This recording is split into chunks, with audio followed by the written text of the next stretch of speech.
Olá, eu sou o professor João Vicente, de Língua Portuguesa, e hoje nós vamos estudar a linguagem publicitária e a sua importância para a prova de linguagens, códigos e suas tecnologias do Enem.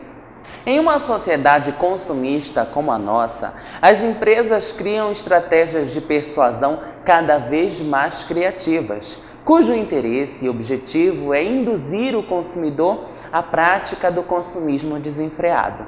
E para isso surgem as propagandas. Pois então, a linguagem publicitária é o assunto que nós vamos estudar na aula de hoje. Acompanhe só. Banners, panfletos, cartazes, flyers, folders, são várias as mídias que estão a todo instante nos bombardeando para que possamos sucumbir a essa prática de consumo. Acompanhe as principais características da linguagem publicitária. A primeira é a intertextualidade. Intertextualidade é um diálogo entre textos em que o segundo texto tem características tão semelhantes com o primeiro que é impossível desassociá-los. Sendo assim, quando você lê um segundo texto, você sempre conseguirá recordar-se do primeiro. Olha só estes dois exemplos aplicados em propagandas que nós trouxemos para você. Aqui eu tenho um exemplo, horta de elite. Se não for hortifruti, pede para sair. Essa é uma propaganda de uma empresa de hortifruti granjeiro do estado de São Paulo que utilizou uma intertextualidade com um filme nacional muito conhecido chamado de Tropa de Elite. E esse trocadilho é responsável pela intertextualidade, que é uma das estratégias utilizadas na construção de um texto propagandístico. Acompanhe agora um outro exemplo. 007, o espigão que amava. Aqui você percebe uma semelhança entre a propaganda e o filme 007.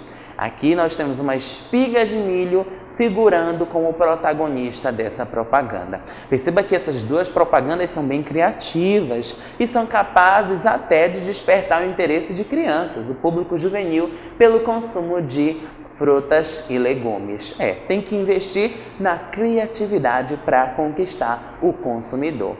Agora nós vamos ver uma segunda característica da linguagem publicitária, que é a personificação, também chamada de prosopopeia. Personificação ou prosopopeia é uma figura de linguagem que consiste em atribuir vida a seres inanimados ou irracionais.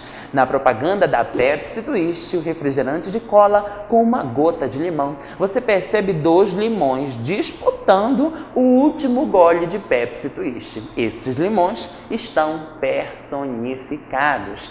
Logo em seguida, você observa a propaganda do shampoo e do condicionador Seda. Cabelo com frizz e armado? Pois então, veja depois, sem frizz e volume controlado. Essa é a propaganda de Seda, que aqui traz um leão, o rei da selva, como seu protagonista. Perceba que o leão está na segunda imagem com o cabelo liso, escovado e muito semelhante a uma imagem feminina. Não esqueça a personificação e a prosopopeia.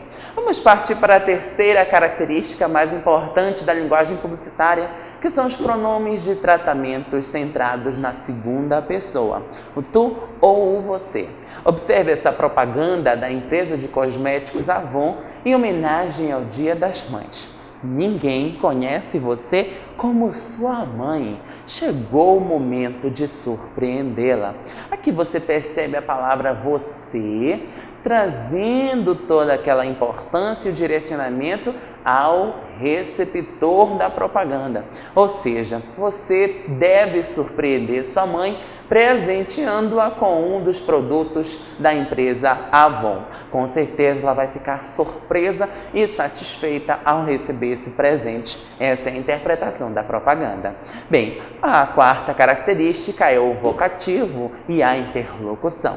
O vocativo é um chamamento por meio do qual você dialoga com alguém no texto.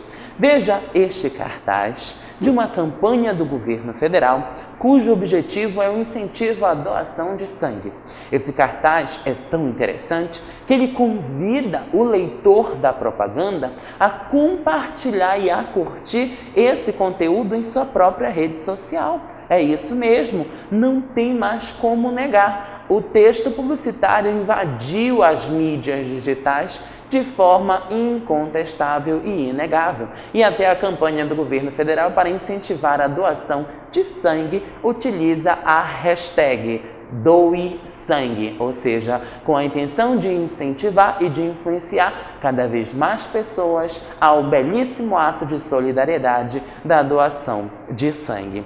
Lembre-se de que a linguagem publicitária também já foi tema da redação do Enem no ano de 2014.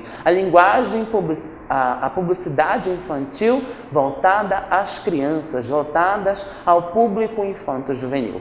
Esse tema trouxe a linguagem publicitária para um texto dissertativo argumentativo, por meio do qual o candidato deveria se posicionar a favor ou contra dessa propaganda cada vez mais precoce.